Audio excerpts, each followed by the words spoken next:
recognizes our newest member from the Northern Mariana Islands, Ms. King-Hinds, for 5 minutes.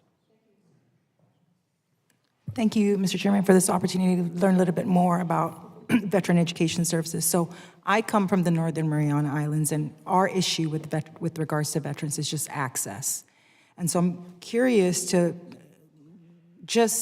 see what the program currently does to ensure that equitable access for veterans living in remote areas like the CNMI with regards to the digital GI Bill platform is ensures basically that our veterans have the same access. Yes, thank you for the question. All U.S. service members establish eligibility to education benefits based on the merits of their service. I'd like to ask Mr. Ruhlman to talk just a little bit about getting schools approved in remote areas. Sure.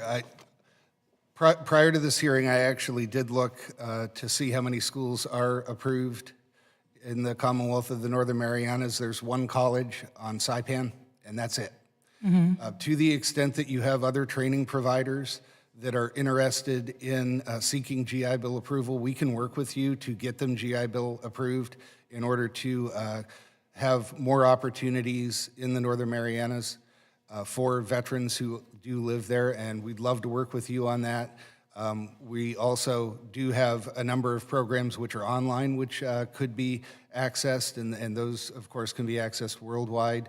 But really, we need to have more schools offering programs, whether that's technical schools, degree-granting programs, excuse me, employers who have on-the-job training programs. That's one of the ways that probably you could increase the number, would be to find some employers, whether that's electricians, plumbers, really any of the trades, skilled trades that have OJT programs could be approved in the Northern Marianas as well, to allow people to use their benefits and to gain skills which will help them get better paying jobs.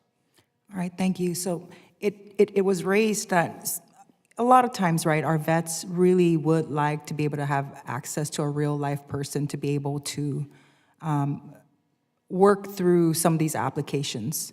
And in remote areas like the CNMI, or rural areas in particular, right, access to the internet is a challenge. And what have you done with regards to just outreach to these communities to ensure, right, we're talking about digitizing a platform, but in remote communities like ours, sometimes access to digital platforms is a challenge. And so what outreach work has been done to ensure that remote and rural communities just have a fighting chance basically at being able to avail some of these services?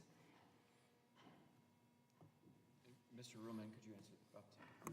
I'd like to ask Mr. Ruhlman to answer that question. Most of our outreach is done using a number of different approaches, but the bulk of it is through email, websites, and it is electronic. I'm sure we'd have people who would love to do additional outreach in person, but that would require additional travel funding. I'm not sure what else we can do in the short run, but I would love to have further discussions about what we could do to provide better service to individuals in the Commonwealth of the Northern Marianas, as well as other more remote places within the United States, because we do want to reach those individuals as well. Thank you, Mr. Chairman. I yield my time.